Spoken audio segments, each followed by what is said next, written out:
Hello there everybody, Sabata92 aka Nightmare, and once again, welcome back to the ever-wonderful Rose Guns Days last season. In the last episode, we had a very interesting reunion between Leo and our good buddy Mad Alfred, who was in the middle of trying to assassinate the three kids because Richard has really drug himself through the mud. And thankfully, Leo was there to save the day, as well as Jun. They were able to get Charles, Nina, and Zell out of there. I almost said Oliver, and now I feel sad again. Thank you for that. I got my coffee freshly brewed, and I say, let's begin. Because unfortunately, the Butler rescue operation failed. However, it seems like Meiju has another plan up his sleeve, which definitely has me curious to see what he's got in store. Anyway, let us continue. A whole bunch of people were packed into Jun's small car. Jun was at the wheel. Leo sat in the passenger seat while Charles and Nina showered him with questions. Of course, they're fanboying over him. Even Zell, wedged between these two excited people, listened to the deeply interesting stories of this legendary man. Awesome! So you took on 40 of Marie-san's battalion elites all by yourself? Whoa, now there's a legendary man for you. Leo-san's incredibly talented, isn't he? Nothing of the sort. Truth is, there's a secret to that gunfight. I knew it. Otherwise, there's no way you could have won a shooting fight against 40 people. What's the secret? It's simple. You dodge before the bullets hit you. God damn it, Leo, you cheeky bastard. See?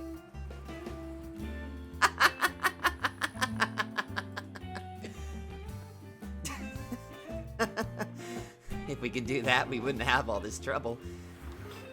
No, you don't get it! He means you have to dodge the line of fire before they shoot.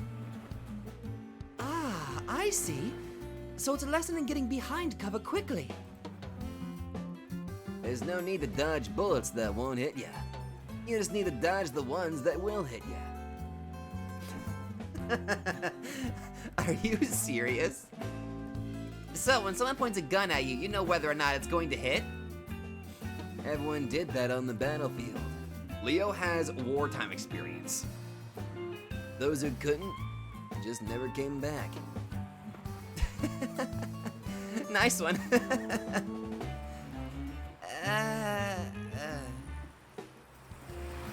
Incredible. You're joking, right? It's not a joke!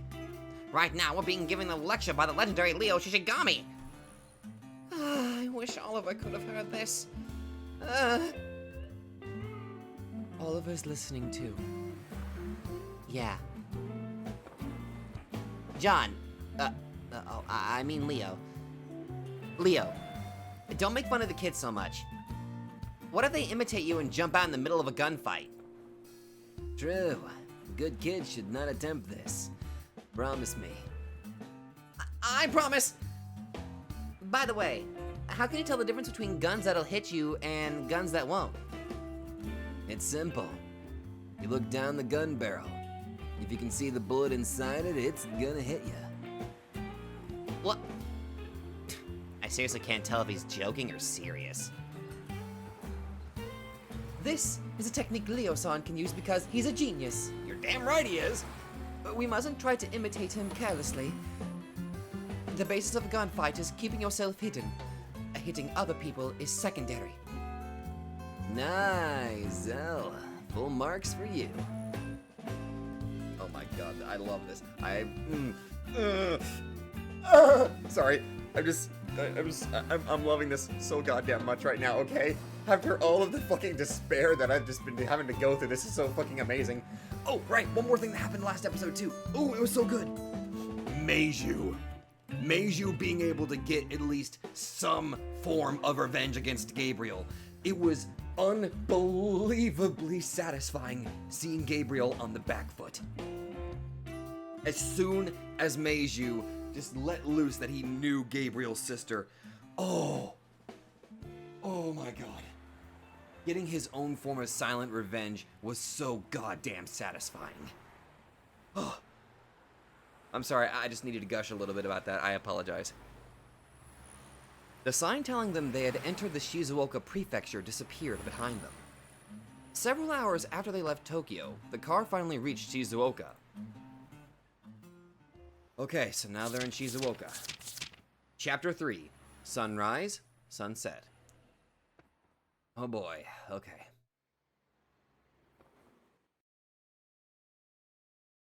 Whew, okay. Incredible. Indeed. It's like I've time slipped back to the pre-war days. How ironic. A real Japanese city looks like a foreign country to us. Woo! The air tastes so sweet! Hey, that's rude to the people who live here. Yeah. Saying the air tastes sweet is like the #1 most patronizing thing city folks say. Still, it's pretty busy around here. Well, there's a lot of Japanese people who can't stand Tokyo, with all its Chinese and American culture packed in.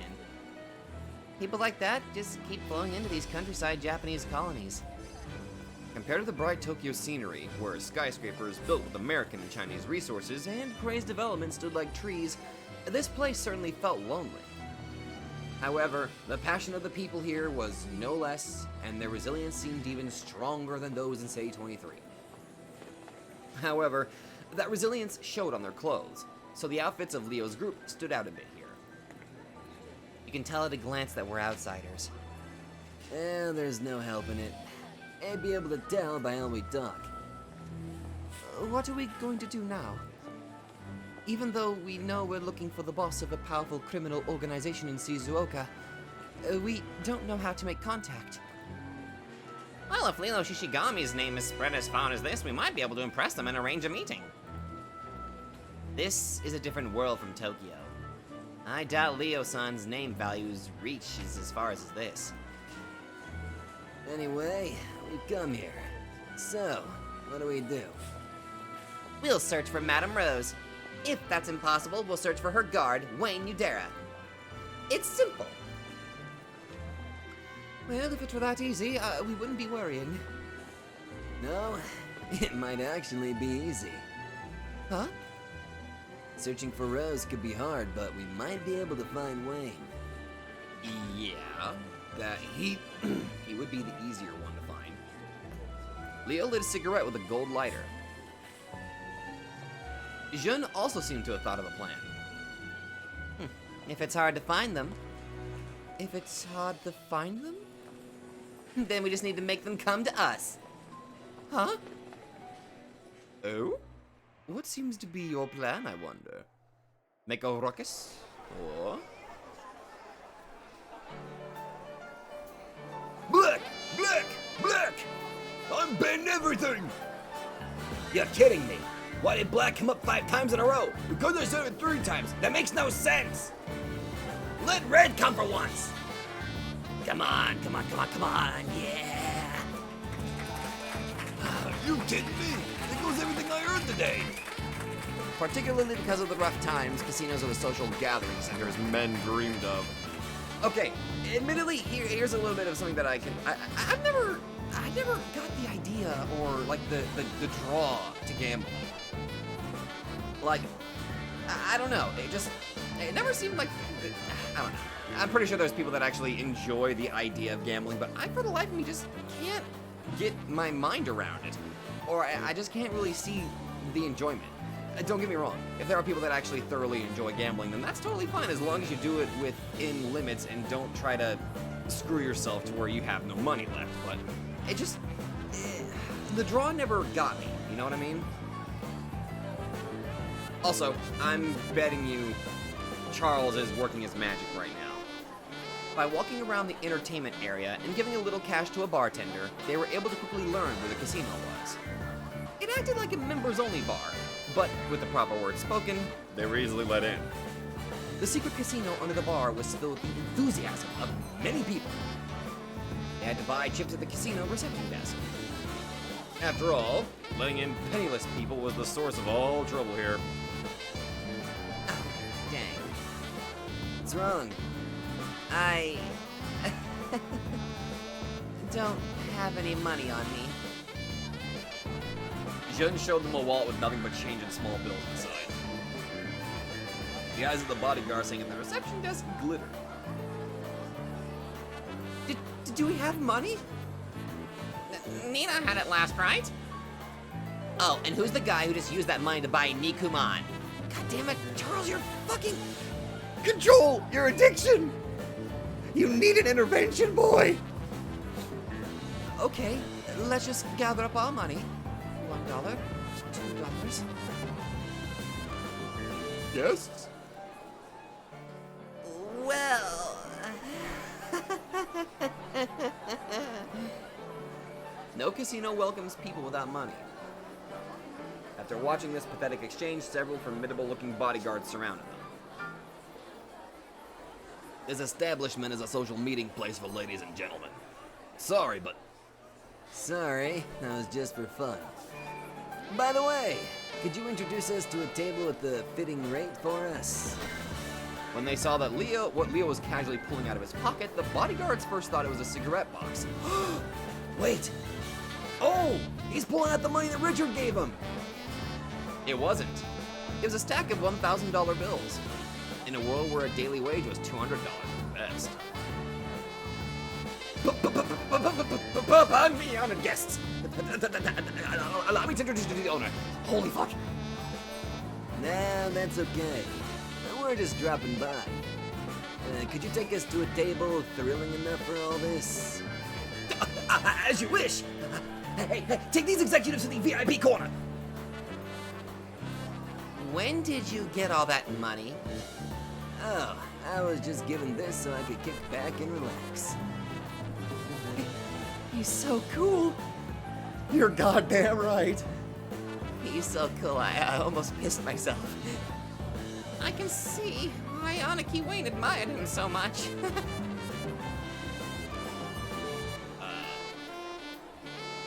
Well, as long as people are having fun. All right. I won back everything I lost. Hey, good on you. Now get the fuck out. I'm broke. How am I supposed to eat tomorrow? Sheesh. Men everywhere love trying to get rich quick. Men without dreams are like women who've forgotten about love.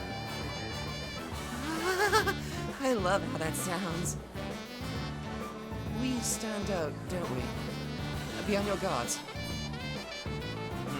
That's right. This is work, Nina. Well then, honored guests, I hope you have an elegant night. Thank you, random person, whose face I have seen many times. They were guided to a high-rate corner at the back of the shop. A man claiming to be the owner appeared, bowing obsequiously. Obsequiously. I think that's how it's pronounced. Well, he was probably sizing them up to see how much he could squeeze out of them. As Charles knew well, casinos are kind to regular customers. After all, they have nothing to gain if those customers lose big and never come back again. However, shadier casinos could be much more ruthless against one-time guests who probably wouldn't come again. If they'd never come back anyway, there was no need to give them anything for free. Okay, here's the question. Is this gonna be some faceless dude, or is it gonna be somebody that we haven't seen in a while? Ergo, Caleb. Maybe Miguel? Part of me wants to give there's some slight hope that maybe it's Caleb. I'm pretty sure he might listen to Leo, possibly. But I don't know. Maybe it's me asking a bit too much. I mean, I have Leo back. I should be happy with that enough. But, you know, is it wrong for me to maybe hope to see other familiar faces? And maybe not have an excuse so I can do my crazy voice whenever Miguel shows up because I loved doing his voice so much. If they'd never come back anyway, there was no need to give them anything for free. The casino would rake in a whole bunch at once. Look at that guy, bowing all over the place. That owner's face saying he's planning to take us for all we've got. Quiet. We're counting on your eyes now, Charles. Okay, guess we just gotta act like sitting ducks now. Alright, I'm in for all of these. I'm betting on red. Red! Good, nice and hearty. Could I get a martini? Dry, please. Oh, certainly, sir. How'd you like them apples? Full house. Incredible. Look at all the chips we got. How many Nikomon can I buy with just one of these blue or green chips? Don't think about it. When you start thinking about how much these plastic chips are worth, you'll lose them. Let's keep our pace and play carefully. Until Leo-san decides it's time. I know. Okay, I'll draw 2 cards. Certainly, honored guest. Red 7. Congratulations, honored guest. Incredible! You won again! Dang, I've gotten more kisses than chips. You're a terrible man. How many girls had you made cry? I've cried too. Why on earth are you only allowed to love one at a time in this country? You're an enemy of women. You really are a terrible man. Leo's bold betting stole the hearts of the women. Blackjack, house takes all. Just when I made a big bet and my luck left me. That's fine. It comes and goes. Both casinos and love wouldn't be fun any other way. You're so cool, Mr. Customer. In casinos, cool customers aren't the ones that win all the time. Their charm comes from how they bet and how they casually enjoy the game, whether they win or lose. He's so cool in almost everything he does. I think I might be in love. Me too. When guys are that cool, even other men might fall for them. He's got the right idea. A huge group was clambering about Leo's table, and the atmosphere was filled with enthusiasm. And incredible men never let such enthusiasm go to waste. Okay, now it's starting to get interesting. It's about time to launch my final challenge. For this game, I'm all in. You're betting everything? His final challenge? Honored customer, my sincere apologies, but this establishment has a betting limit. So, you aren't going to accept my challenge?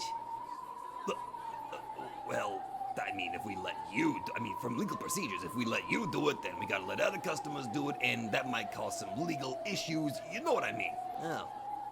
I forgot there's some rules and guidelines that gotta be followed. Accept it. Yes, boss. They're gonna do it. Charles? I know. At long last, the curtain was raised on their final all-in challenge. Leo's first card was a King of Spades. A good card. However, the dealer's up card was a Queen of Diamonds. The opponent was looking pretty good too. Oh, yes. They're playing the opening theme. Thank you. Sorry, the first opening theme. Oh, this brings so much good feelings. I just admit to enjoy this so much right now. Oh, it feels so good. Sorry. Leo's second card was a Two of Diamonds. It was the sort of card that made you want to avert your eyes. What a waste of a king. Depending on the dealer's hold card, this challenge might be practically over already. Honored customer, what will you do? Hit me. He asked for another card. And it was the Ace of Hearts. What? Why now? If only he'd gotten that one card earlier. That makes 13. You've got to try again. In blackjack, don't you lose if you get more than 21? Yep. The moment you get 22 or higher, you lose right away. You should stop. If you go for another, he'll just wipe out. Perfect. I love the thrill. In blackjack, base cards are worth 10, and aces are worth either 11 or 1. Since Leo already had 13, he'd lose right away if his next card was a 9 or higher. Didn't take much thinking to realize that over 30% of the deck were instant lose cards now. Hit me. 13 was too weak. Leo fearlessly drew another card. The fourth card was the 2 of spades. That put his number at 15. The almost teasing slowness of the cards made Jun reflexively grip her sweaty hands. It's too dangerous now. It's too dangerous. When any card that's 7 or higher means you instantly lose. More than half the cards in the deck will make him lose now. That's enough. It's possible the house will go bust too. I agree, Leo. You should stop here and challenge the house with what you have. In blackjack, if you reach a number less than or equal to 21, then you compete against the dealer. If you go over 21, you don't even get a chance to compete. The dealer's up card was definitely good. It was powerful enough that an ace would be fatal. I can't do that. Leo! Men are creatures who bet everything on the fight in front of them. You can't do that. Then you're better off dead. Whoa! With a bold smile, he beckoned to the dealer as though challenging him. It was the sign to hit. The sign that he would draw one more card. The fifth card, your chances of losing were already high. The card was a 5 of hearts. Thanks. Our 5 of hearts have become 1. 12, 13, 15, 20? Sweet! That's a number we can win with! He's gonna hit again, isn't he? Incredible. Incredible, Leo-san. With this, we can make it. Yeah, this is our max. I'll stand. I'll challenge you with the 5 of hearts. As you wish, honored customer. The dealer's face was covered with cold sweat. This was a huge challenge over the casino's limit. If he lost, the casino would stand to lose a lot. The dealer looked between the owner's face and his hold card several times, then readied himself. Here it comes. Did they lose? The face down hold card was revealed. It was a 6 of clubs. Yeah! Oh god. Sorry. Jin's group all pumped their fists at once. The dealer's total was 10 for the queen plus 6 or 16. By the rules, the dealer had to keep drawing until he got 17 or more. It was extremely unlikely that the next card would be Leo's 20 without going over 21. Well, there is a chance that he'll probably lose still. They still couldn't be sure, but at that moment Leo probably had over a 90% chance of winning. They're gonna lose. Slowly the dealer moved to draw the third and last card from the deck. I bet you they're gonna lose. Oh. At that instant, a light sound reverberated through the room, breaking the tense silence. As the dealer's fingertips tried to grab a card from the deck, Charles pressed down on them with his lightning-fast fingers. Time froze. Both hands froze to a stop. The card that fluttered down was a 5 of diamonds. Normally that would be a miraculous card, adding up to 21, giving the dealer the win. Oh, he cheated, didn't he? However... Bottom dealing. Come on! You can't ruin our fun with clumsy crap like that.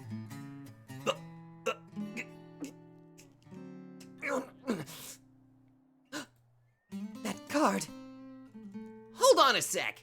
You were trying to pull out the bottom card, not the top one! That's cheating! Are you kidding me? How are you gonna take responsibility for this?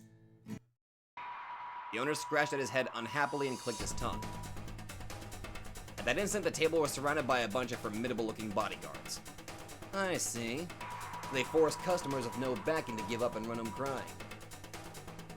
This casino gets an F. You'd never make it in City 23. Kick them out! Throw these people out! Hey, that was supposed to be a fair fight. What cowards you are! Did you think we'd get scared just because you surrounded us with a few thugs? I guess it's time to move on to tonight's finale. You fools. Your medical bills are gonna be higher than what you're supposed to pay to us. We'll show no mercy, even on a woman. Take him out! Alright, let's kick their asses, everybody. Oh, damn it, I got hit. Fuck. I may be a little bit slow, but that's fine.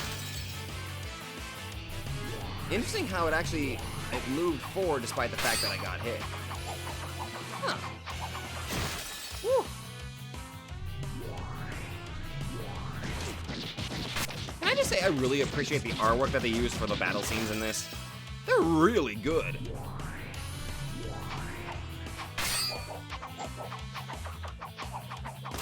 Damn. Yeah, my turn, baby. Let's kick some ass.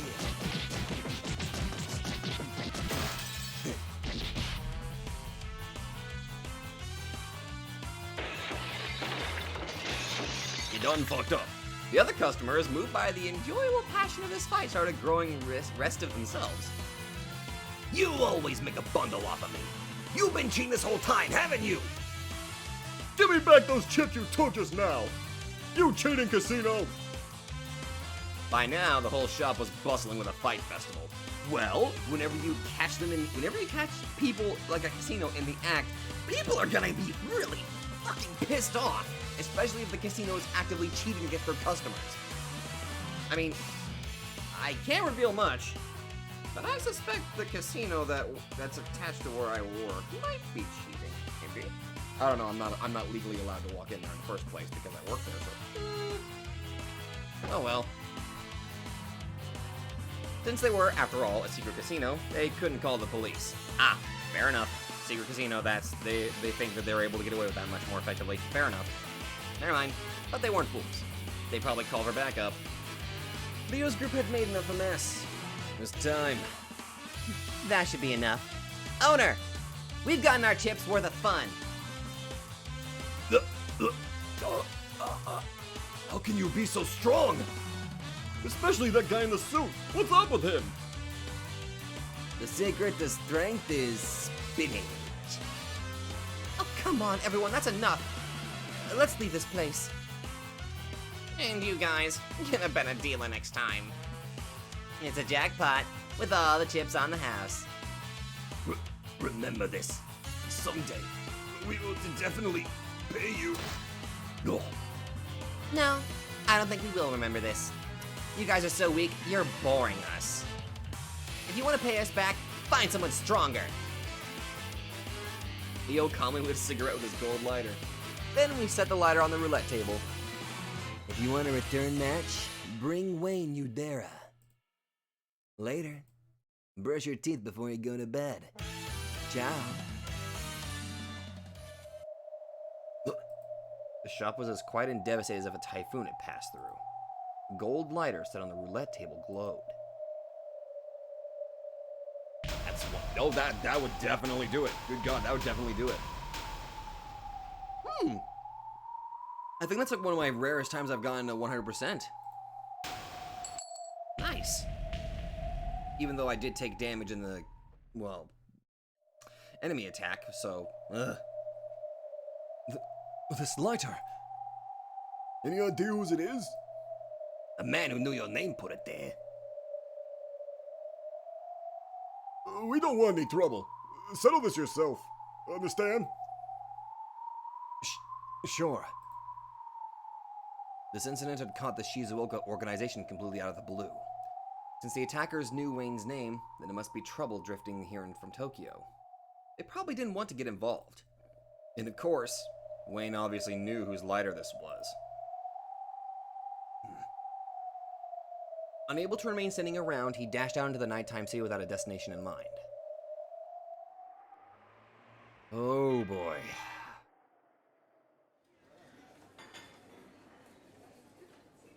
What is it? It's rare to see you flustered like this. Grand Boss, your face looks hilarious.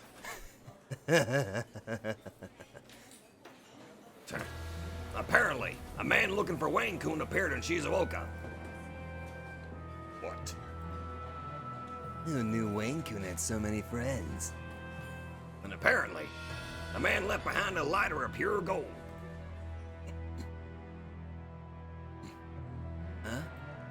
What's that mean? Richard rose to his feet with a grim look on his face, falling silent like a statue. Leo has appeared in Shizuoka. Oh, I'm surprised he knew to look there. He might be with those brats from the other day. Oh, the ones Alfred let get away? And Alfred met Leo there too.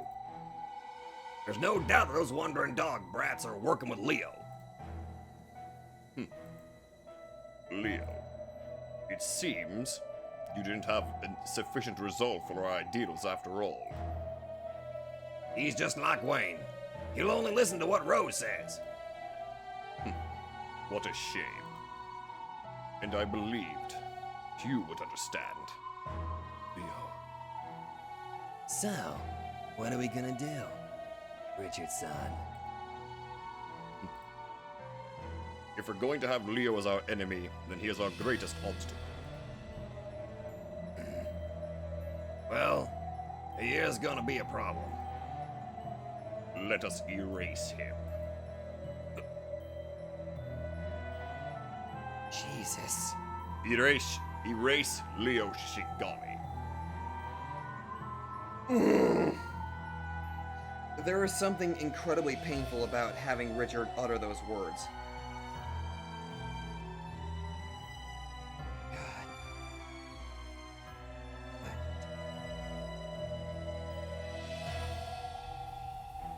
This is so goddamn legitimately painful here. Understood. I'll go talk to Maurice and... Hold on a sec. Isn't Battalion that pathetic group that Leo beat all by himself? Would you be willing to go? I'll go to Shizuoka. I'll finish off Leo Shishigami. Fuck. Oh my god, what the fuck? Why do you... Taretsugu, what the fuck are you doing? You should not be having those in a moving vehicle, my bro. What the fuck? Okay. Okay. Oh boy, here we go. Okay. Oh, but cool. Someday I'd like to say that line. I'll go finish him off. Why you? It's starting to get dangerous. But it's kind of sad. To think that Madame Rose and Richard, the ones who built up Primavera together, would end up fighting someday. True. Fighting is extremely sad. However, when both sides have resolve and conviction strong enough that neither can avoid a fight, you might call this a manifestation of the wonderful resolve both leaders have. Avoiding a fight is a wonderful thing for a leader to do. However, that must never be prioritized higher than protecting the rights of their countrymen. Is having the resolve to not avoid fights one of the requirements of a leader? Perhaps it is one of the elements that might become a requirement. However, an even wiser leader will find a brilliant plan to defeat the enemy while avoiding a head-on collision. Fighting isn't always the best option, but maybe stepping forward with the resolve to be prepared for a fight is a requirement for a leader. Oratsugu. Very good. He summed it up in a single sentence. But it is sad.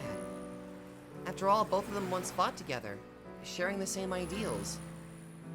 Both leaders had reason to blame the other. For Richard, it goes without saying. He let a personal grudge cloud his judgment as a leader. And for Madame Rose, it was her failure to state her ideals in more practical terms and plan for complete unity. True enough, Madame Rose's and Richard's ideals started showing slight differences very early on. Madame Rose's ideals planned for building peace in a so-called Cold War situation. But Richard's ideals were based on simple exclusion. Because of that, he always thought their manner of dealing with the GDS was naive, and that slowly put distance between the two of them. Madame Rose wasn't an absolute monarch, but formed a sort of parliamentary system together with the so-called Legendary Seven. And yet, Madame Rose failed to make them all reach a mutual understanding on what her ideals were. That isn't true. Everyone clearly understood what Madame Rose's ideals were. However, the Consilier's vengeful heart twisted them. I wonder. I think that ruthless pragmatist Richard had slightly different ideals from the beginning. It's okay for them to be different. He's human, after all. People think differently. However, when you're in an organization, you need to form a clear culture with the organization's goal in mind, and make sure everyone is aware of it. Because Madame Rose couldn't become enough of an absolute monarch, that part remained vague. You might say that this was the cost of that failure. Pardon me, but this was when the war had just ended, and the thick fog of limitations on speech had only just been lifted. In an era like that, she probably felt some resistance towards forcing her ideals on someone else like a dictator. Differences of opinion sure are complicated. Even if I know a friend and I have slightly differing views, I can't just shove those differences in his face. But if you're a leader, you can't leave it at that. Correct. That's why, after I became Madam, I regularly checked to see whether they would obey my will and understand my thinking. And each time it rained blood. I thought I told you to be quiet. Ugh. Madame Jourdain conducted purges of execs several times in the past. These have been feared as the act of a tyrant, unreasonably disposing of all execs who didn't agree with her will. However, considering the story so far, it was hard to imagine that all of these have been so unreasonable. I mean, there always exists the possibility that there will be people that exist inside your own organization just to, I don't know, they would exist just to undermine everything that you have built up. Literally doing whatever they can to disrupt every little action that you take. Anything that's supposed to be good, they can easily just twist some things around. Putting in that little bit of seed, that seed of just corruption to destroy the overall intent and message of what's trying to be done. Not every person that's going to be inside an entire group is going to be absolutely... I guess in an organization like this, there's always going to be differences of opinion. So, I don't know. Maybe I'm talking out of my ass a little bit here again. I seem to do that quite often, don't I? When an organization gets massive, there will always be execs with differing opinions. Okay, never mind, maybe not. By letting those people run about unchecked, it's possible that they will eventually become fatally estranged and trigger a massive disturbance. I'm sure you've already guessed, but in the feud between Madame Rose and Richard, which I'm about to describe, a lot of people lost their lives, of course. Compared to that, doesn't it seem fairly harmless to purge selfish execs who don't take the effort to understand their leader's will? What a terrifying discussion we're having. And with what she's saying, I'm gonna be having a lot of heartache and I'm gonna be losing a lot of characters that I care about, aren't I? But what she's saying is definitely true. I don't really get it, but this is probably Taogaku, the studies of one raised to be a ruler. Madame Rose had her ideals and failed. Because Madame Jeune witnessed this up close, she was able to keep her organization under tight control and educated until the present day.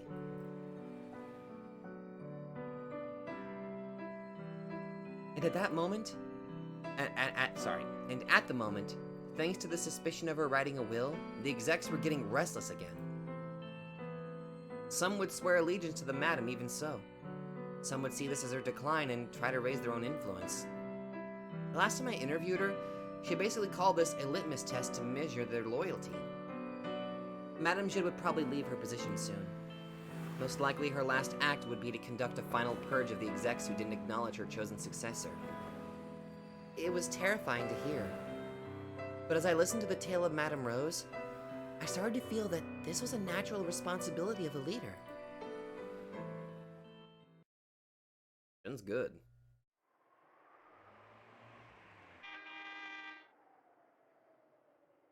Wayne could be seen in Shizuoka's downtown area. Nighttime ruckus of drunks was noisy, but Wayne didn't seem to hear it. Inside his gripped fist, Leo's lighter glowed. Wayne suddenly entered a dimly lit alley. After walking down it for a while, he stopped. Come out. He had noticed that he was being followed. Apparently, his wolf instincts were as sharp as ever. However, he didn't seem to be on his guard against an unknown enemy. He could already tell who it was. Union? You've gotten taller. Shut up, old man. Hey, could I borrow a light? I lost my lighter.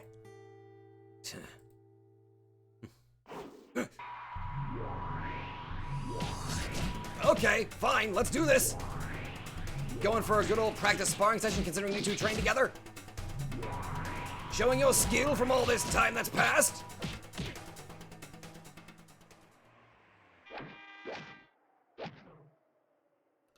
Leo easily caught Wayne's punch without losing his composure. When Wayne opened the fist Leo caught, Leo's lighter was lit. I see your punch has gotten sharper too. Why didn't you come back sooner? The president's wife stopped me. She said she couldn't sleep without listening to my jokes.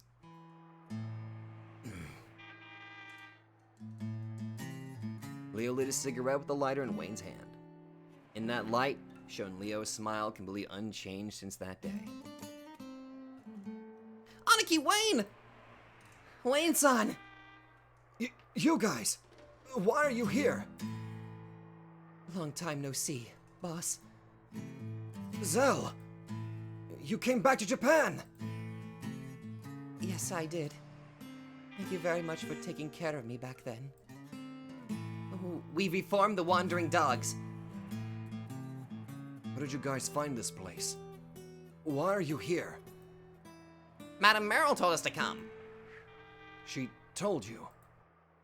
Yes, she gave us direct orders to find Madame Rose. What do you mean? It's a bit long to tell, but it'll be a bit faster than spending all night discussing these past 3 years. Are you Madame Rose's close aide? Wayne Udara-kun? Leo, who's the middle-aged lady? Oh, you son of a bitch, I'll kick you in the balls. Who are you calling middle-aged? Ow! Oh, by the way, she's Jun. You might want to wear a crotch guard when she's around. She says she wants to talk to Madame Rose. I am in so much pain right now. Just give me a second. Oh. Oh. Damn. You don't hold back, do you? What's going on? Why are you looking for Rose-san? If you wanted to contact her, you could have gone through Richard. I see. Yeah, this could take a while to tell. Wayne's eyes went wide. Wayne didn't seem the type to correct his own misconceptions so easily. Oh, it'd probably take a while to explain. You have a lot to learn, my dude. Leo put his arm around Wayne's shoulder. The whole group faded into the nighttime city. Oh boy. Although now I'm still gonna keep going. But I'm just like legitimately scared because now, oh no. No.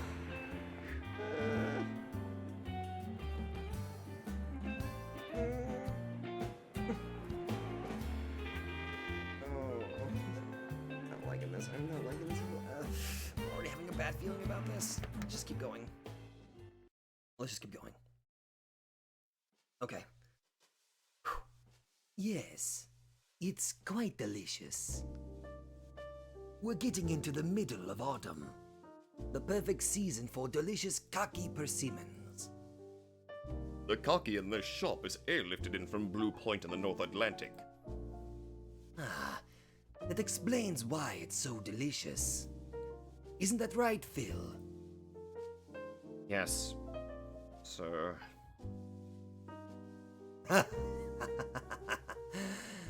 Ah, Phil. We're being casual tonight, so you don't need the sir. Yes, Gabe. It's been quite a long time since I've seen the captain, but he does look quite tired.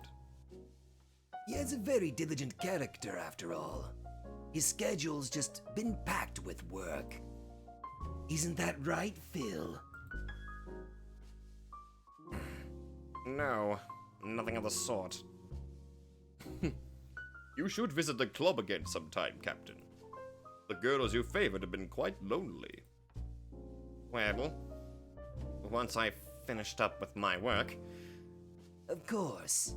Once he's finished his work, he'll be able to play as much as he likes.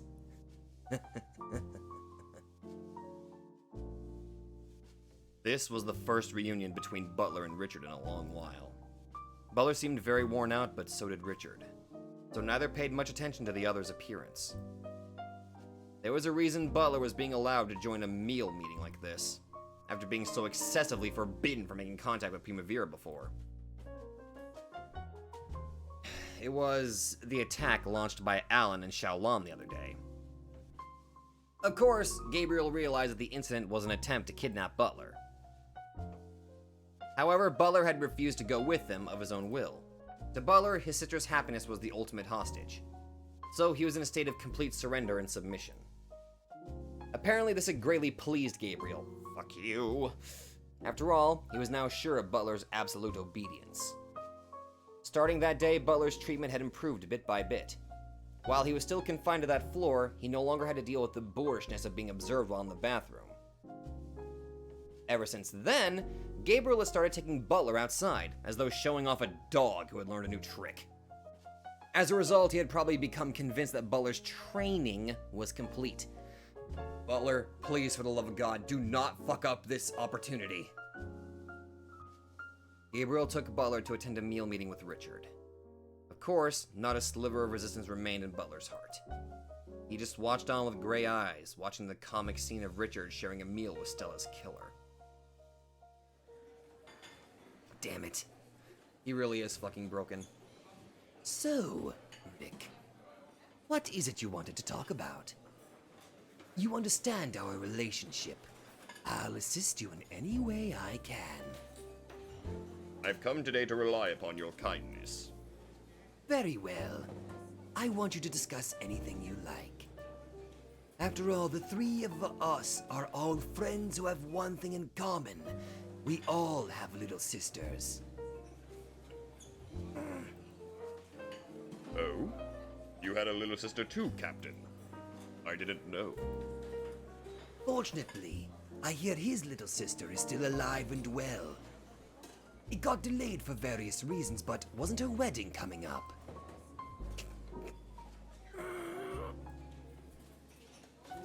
For a big brother, the happiness of a little sister is priceless. I'm sure your heart must be full of happiness, Phil. Yes, Gabe. Sister's happiness is her brother's happiness. Butler and Richard both hung their heads slightly. The blade of Gabriel's words dug a thin, sharp line through their hearts like a razor. Rick, ask me anything. I'm sure I'll be able to help you. You have my gratitude, Major. Well, I can't help you like that. It's about time we got more casual. Please, call me Gabe. I want to borrow your strength. My friend, Gabe. Sure. Ask whatever you like, Rick. For we are comrades and close friends.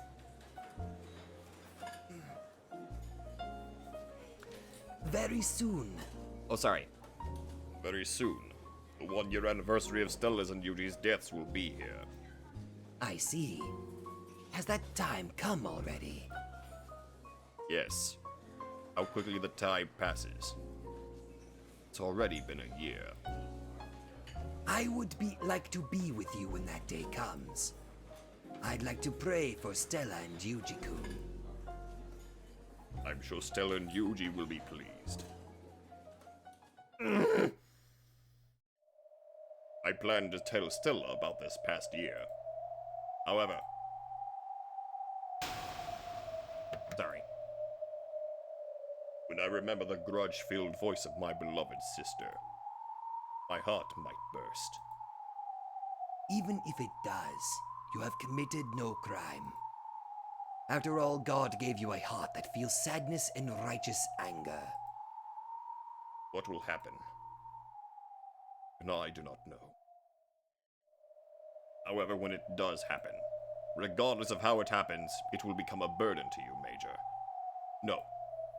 To you, my friend, Gabriel. He's probably screaming on the inside. Oh, I look forward to your death. I wanted to apologize for that beforehand.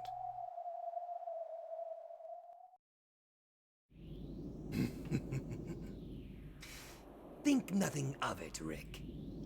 No matter what you rush off to do, filled with justice, I will always be on your side. I will definitely be able to help you. Richard spoke this way, but he was already making careful preparations under the surface. Primavera's fighting strength had already grown far greater than most people had predicted. They had also secured a considerable supply of arms, and were prepared to launch a war at any time.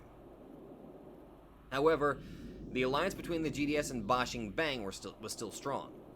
It would be more than possible for them to launch a feud against the GDS alone, but in the current situation, it would be hard to stop Bashing Bang from getting involved. However, even so, Richard was suggesting that he might launch an attack if his emotions were stirred. Even Richard was aware of it now. The flames of revenge inside his chest were now too great for him to suppress with reason alone. This whole last month, she's stood there. Stood there? In Japan, when the departed speak to us in our dreams, we say that they stand at our bedsides. This whole last month, Stella has been standing at my bedside moaning. Because of this regret. There were so many jobs that she still needed to accomplish. Every night she moans with regret that she was crushed before she could see them through. Now she can never be involved in those tasks again. I guarantee you that that's not what she's regretting. She's regretting that she's seeing her brother be consumed by this unmitigated rage. That's why she's crying. If we had ignored Rose during the soy sauce war and crushed them thoroughly, then Stella need not have died. Richard dabbed at his eyes and moaned. Coexistence with other races is impossible. I will chase every last foreigner from this land. And I will bring a bloody revenge to Stella's killers.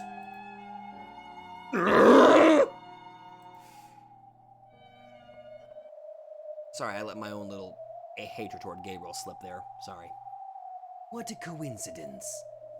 Rick, my friend, this must be a revelation from Stella and from heaven. Please, forgive me. Is this revelation from heaven? Perhaps the time for your revenge draws near. Hey, Phil, would you mind telling Rick about that piece of information? Yes, Abe. What information? Uh-oh. Oh no. What did you say? Young lord, is this true? I don't want to believe it either. However, I am sorry, but it is a fact. Ma, the young leader of Bashing Bang, had apparently been assassinated. What? The event had occurred several days earlier, and they had concealed the fact, but it seemed to have leaked somehow. Could it be those mysterious attackers again? The one who did the shooting was apparently a young member of Bashing Bang. It seems his actions were instigated by someone in the Elder faction. You don't mean this was an internal struggle, do you? Both Makun and I are young. In order to be accepted as leaders, we have required the approval of local elders. Yes. I believe you yourself have been breaking your heart over this past year, young lord. Apparently, it didn't go so well in Makun's case. We even have information suggesting that some of the execs stirred up a rebellion, trying to bring back the once exiled leaders. Elders, fucking hell. Suppressing this rebellion will probably require their full attention in the near future. In other words, Boshing Bang's going to be busy doing their own thing for a while. So, has the alliance between the GDS and Boshing Bang been temporarily reduced to a blank slate? It's bad. The Consigliere has been trying to gather enough troops to take both of you on together, right? If Boshing Bang is suddenly struck worrying about its own problems... So, the difference in military strength between the GDS and Primavera has suddenly balanced out. Exactly. Richard Maoki has made it possible to launch a fuel at any time at a single word from him. Damn this timing! The 1-year anniversary coming up. Forget needless fears. At this rate, the Consigliere really is going to pull the trigger on a feud. Fuck. Our information suggests that it will take a while for Boshing Bang to get a hold of the situation. In other words, the GDS will lose its backing for some time. Exactly. I imagine this happening right before the 1-year anniversary. If this isn't a sign, I don't know what is. How are your chances? During this past year, we have worked to discover all of the GDS's bases, as well as the locations of their execs and the various bonds of friendship. If the time comes, it would be possible to drive into the GDS, throwing them into enough chaos that they would have no chance of recovery. In particular, that applies to Small Rock Chinatown, which grows on our City 23 like a cancer. We should be able to inflict thorough destruction and chaos on them, as well as their leader, Lee Meiju. It seems the heavens are letting us know the time has come. Rick, please let me handle this on our end. I promise that absolutely no one will boorishly interfere with your revenge. Bring the hammer of justice to bear on your sister's killer. I bless your revenge on the names of the angels. A bloody revenge for those who killed Stella and Yuji. I'm sorry. Amen. God damn it! Oh, and it's nighttime in Shizuoka, ain't it? So, you mean I was tricked by Richard-san? He did a clever job of taking advantage of you. He made use of the fact that you treasure Madame Rose.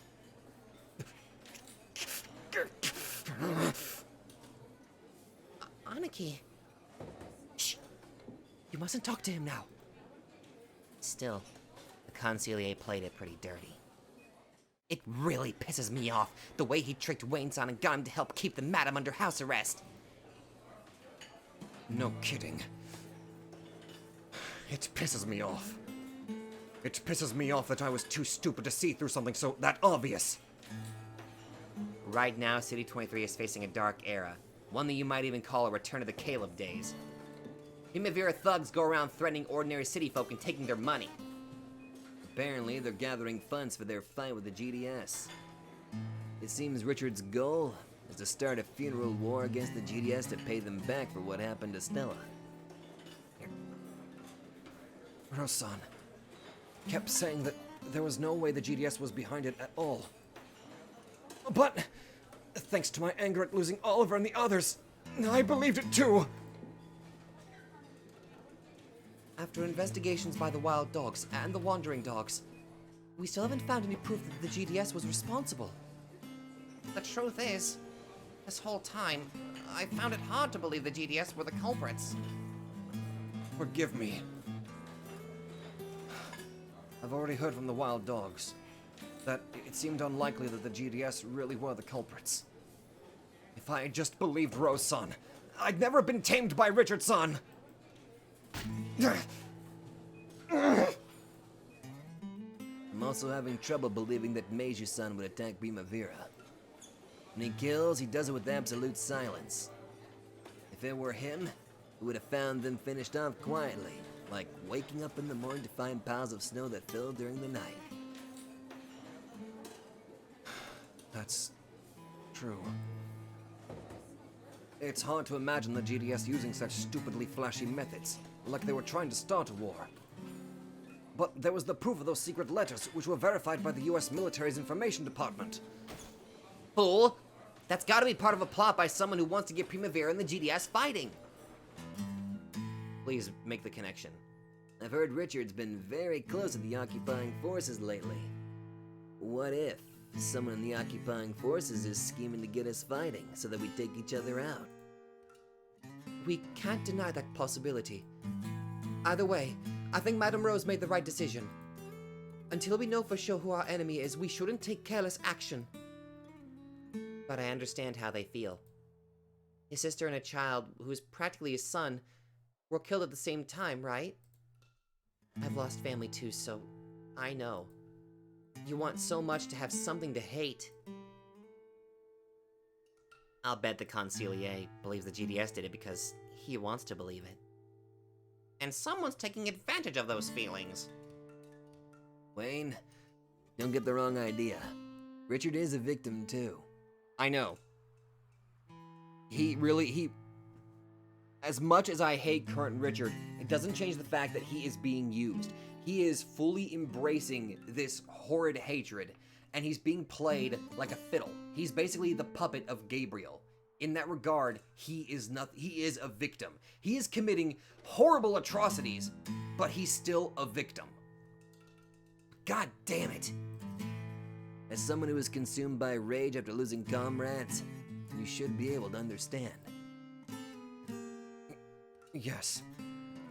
At this rate, there's gonna be a huge feud that swallows up City 23. No, City 22 as well. We need to stop it no matter what. And then we need to set Primavera back on the right track. Hey, Leo. Just who is this middle-aged lady? I swear to God, you call me middle-aged again, I'm gonna rip your balls off. Oh God, why? Who are you calling middle-aged? Oh God, please! Don't go around punching people in the head. Not that head. That's a good question. But I want Rose and her to meet, no matter what. It's possible that she'll be able to set Rose free. Strangely enough, even Wayne understood what Leo was saying. Jun suddenly had something Rose lacked, and surely lacking this thing had brought Rose suffering over and over. Are you serious when you say that? Pretty much. Anyway, that's not something you or me to decide, right? Yeah. That's for Rose-san to decide. Will you let me meet Madame Rose? Jun, was it? Hey, at least call me son! Don't you have any respect for your elders? I'm obviously older than you, right? I'm a middle-aged lady, right? I had kids. I was a wife. I am a widow. Got a problem with that? Oh God, please stop it, no! Apparently he didn't have much experience dealing with this type of person. If only you knew that you're going to work for her later. Maybe he'd gotten too used to people calling him boss and fawning over him lately. I've never seen Wayne-san looking like this. Hey, is it possible this Jun-san is someone really incredible? Maybe, considering that the legendary Leo-san wants her to meet with Madame Rose. Where's Madame Rose being held? She's in a hotel suite now. Can you bring her out? Those Shizuoka guys will be keeping a lookout too. They have a direct connection with Richard-san. They won't listen to what I've got to say. Damn it. Now I can understand their attitude. Yes, you can, my good sir. They certainly had treated Rose like a guest of honor, but it had only been on the surface. In actuality, they knew they were keeping her under house arrest, to help Richard take full control of Primavera. And so during this year, there have been several small misunderstandings and things that seemed odd. Wayne had only assumed this meant they felt no respect for Rose, but They knew. They knew Rose-san was a bird in a cage. I tried to act like a guard dog, but I was personally... Wayne, there's no need to hate anyone. It's just like war. There was just a fight, and both enemies and allies were doing their jobs. While you may hate the war itself, there's no need to hate your enemies too. Hate the crimes, don't hate the Matt Ramen. I knew you'd say that. Boss, only Madame Rose can stop them from starting a feud or running wild. We need to get Madame Rose back to Tokyo as soon as possible. But that's not gonna be so easy, is it? The hotel's packed with those Shizuoka guys. Even I couldn't bring a gun in there. I think we should hurry. It seems they've already guessed that we're looking for Madame Rose. If we've got no time, then let's do it tonight. Then we do it? If you're still the legendary Leo Shishigami, we can. What's your plan? Beat up anyone who gets in our way, right? Oh my god. Oh my god, yes! the hotel where Rose was being held had been one of the best before the war, even if you count the cities. A full 4 men were in the lobby glaring about. According to Wayne, it was unusual for that many of them to be here at this time of day. They're on to us. Looks like it. They were probably contact from Tokyo about us. That or there's a possibility that what's-his-face is already here again. I've already forgot... Keith. He's hurt my heart so badly that I actually forgot his name for a split moment there. If we miss our chance tonight, people who know our faces might be sent from Tokyo and cause problems. I agree. You can always find your way around people who don't know your face. I thought you guys were kids, but you're incredibly used to this, aren't you? Of course. They're the wandering dogs. The best of the wild dogs. What's our plan? Don't tell me you intend to break through the front door, boss. And if I do, if Leo and I go, we should be able to manage it. Would it be so bad if we went too and had a little peek? Me too! I want to see these legends fight! Well, it's probably best if we at least form a simple plan. You know the enemy positions? They're only in the lobby and in the front of the suite. There's usually 2 upstairs, but all things considered, there's probably 4 or more now. No worries, upstairs then.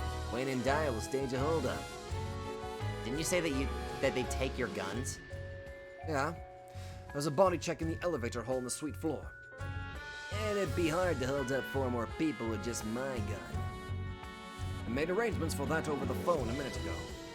I've thought for a while that I may not be able to trust these guys someday.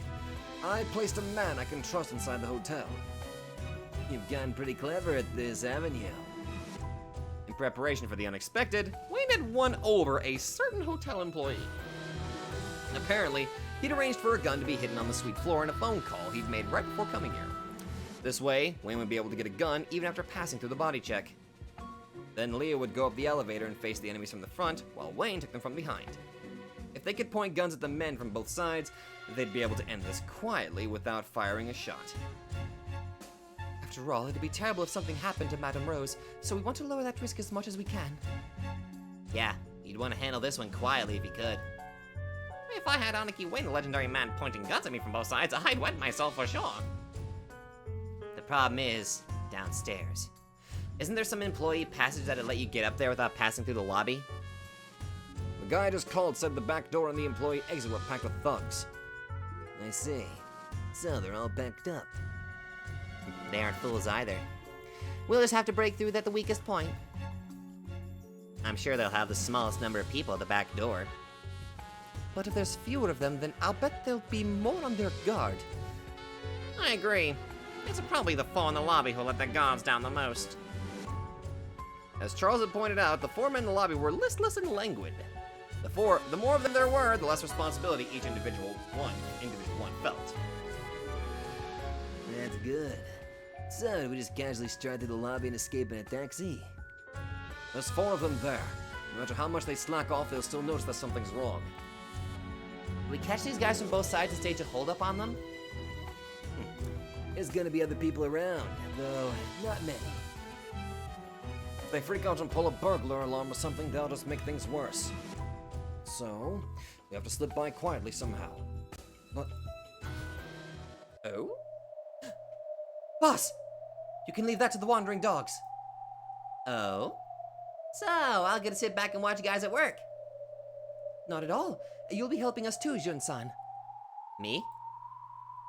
Uh-oh. At the entrance to the suite floor, 5 men were waiting. One more than Wayne had guessed. They smoked and read newspapers looking bored. But they stood up as soon as the elevator approached.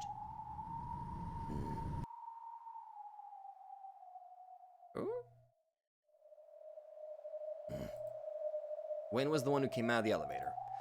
At the sight of this familiar face, the men relaxed again. Hey, you were all drinking pretty late tonight. Oh, shut up. Come on, let's get this over with. Orders from above. It said to keep an especially close guard out for the near future. Don't take it personally. Normally, perfunctory body check was now performed strictly by the book. He's good. Hey, did you come to read the princess out of picture book until she falls asleep? Die.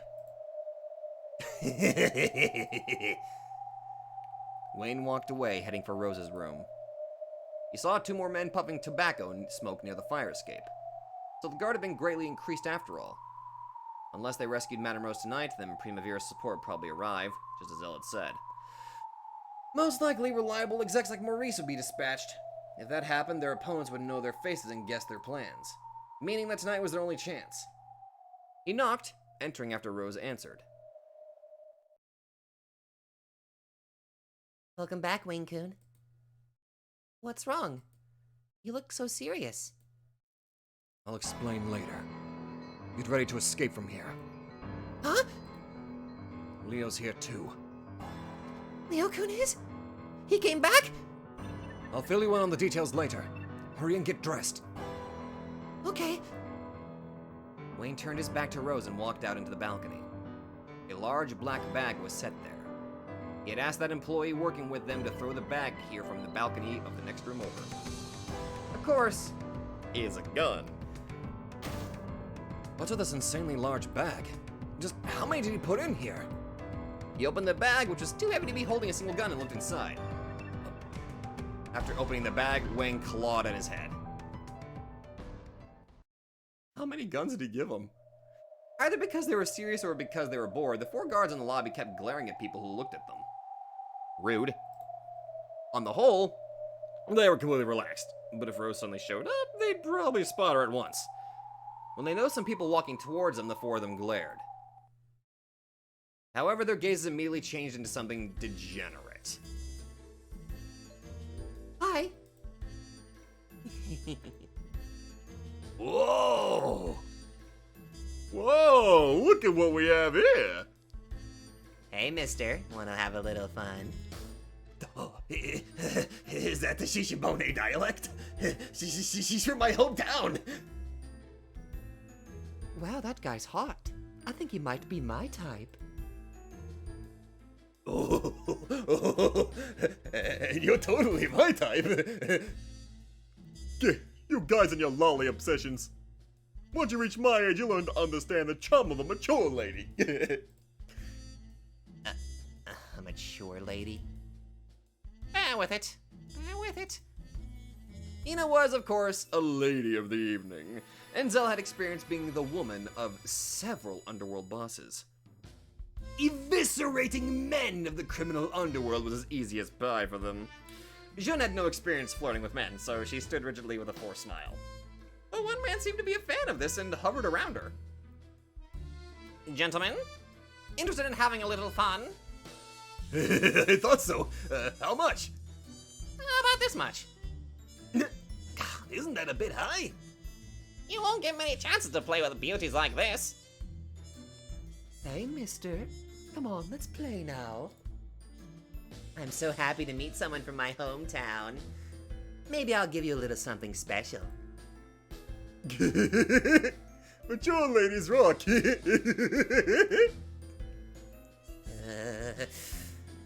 will murder you after this. Come on, go just a bit lower. Nope, I won't. Okay, I'll splurge a bit. How about this much? Oh, just a bit further. The guards, now grinning stupidly, didn't notice anything going on around them. Fucking lured them with sex, okay? Oh my god, these guys are so fucking stupid, dork. Oh my god, that's amazing. Leo casually walked behind them and got into the elevator. Hold on a sec. There's 4 of us and only 3 women. Who gets left out? There's no way I'm getting left out. You guys have fun with the girls. I'll be fine. Aw, come on. We wouldn't want to leave you all alone, honored customer. Yeah, don't say that. Let's have some fun together. Enough. Don't push that girls on me. I got no interest in women. Oh! Are you... So that leaves, like, are you not interested in relationships at all, or do you go for the guys? Mister, there's no need to get angry. You know, your hands are so wide and pretty. I knew it! I fucking knew it! Even you're not safe from this, Charles. What? You mean that?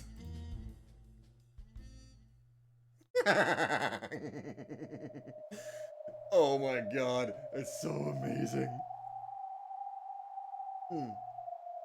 That definitely deserved a big glass of coffee from that one. Oh my god, there's... Oh, there is nothing that can top that. That was... Oh. That is so... Oh my god, that is so fucking good. I wasn't expecting that. Oh, that's so amazing. Oh my god, I love that so fucking much. That is... Okay. Wayne-kun, I'm ready. Huh? Where did that gun come from? Also, where was that sound that I just heard? I think that was like a weird computer sound. Don't just ignore that. That didn't happen. I arranged for it, so I could use it as a weapon. I thought you were planning to go hunt a bear or something. Normally when someone says gun, you'd think handgun. They gave him a shotgun, didn't they? He wanted to complain, but he can only blame himself for being imprecise. After being asked to prepare a gun, their man had produced a hunting rifle of all things. The gun barrel was long, making it inefficient to use in places with tight turns, making it suddenly absolutely useless if a gunfight broke out suddenly. However, it might be enough to serve as a threat. He looked at the clock. It was about time for Leo to be coming up. Time to go. Leo's coming. We're gonna launch a pincer strike against the guys in front of the elevator. What should I do? Please hide your presence and follow me. If the worst happens, make sure you hide immediately. You're the only one who could stop the situation from getting any worse. Okay, I understand. They slowly opened the door and walked out into the hallway. The guards in front of the fire escape were close, but they were in a blind spot and couldn't see.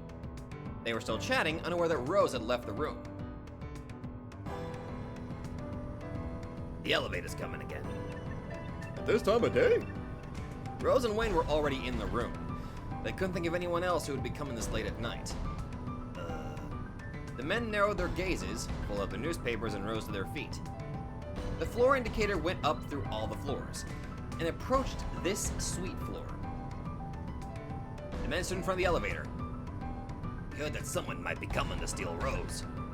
Damn your gods. A chime rang out, indicating the elevator's arrival. Then the door slowly opened, revealing a single man. Who are you? Give your name. Frank Sinatra. Do you take us for fools? All right, everyone, don't move! What? Please be quiet in the concert hall. The pincer attack worked with perfect timing. With guns pointed at them from both directions, they couldn't make any careless movements. The men were pushed into a nearby room and tied up with electrical cable. However, that probably wouldn't hold them for long. There wasn't much time. Leo and Wayne took Rose and hurried into the elevator. Okay, full mark so far. Have you been drinking milk every day? Your bus is more fascinating every time I see it. Idiot. Rosan will catch up later. We've got to hurry and escape from this hotel. But god damn it, I'm so happy. Okay, I understand. Still, Wayne, you plan to go shoot a bear or something? God damn it, that's what she said! Damn it! I've had enough of this gun! He'd stolen a handgun while tying up the guards. He didn't need this hunting rifle anymore. Wayne threw it into the elevator floor. Avoid shooting if you can. Even this late, there are people in the hotel. The wandering dogs have lured away the guards in the lobby. Girls are so sexy these days. Even I would have been in trouble. I don't really get it, but I feel like pinching you.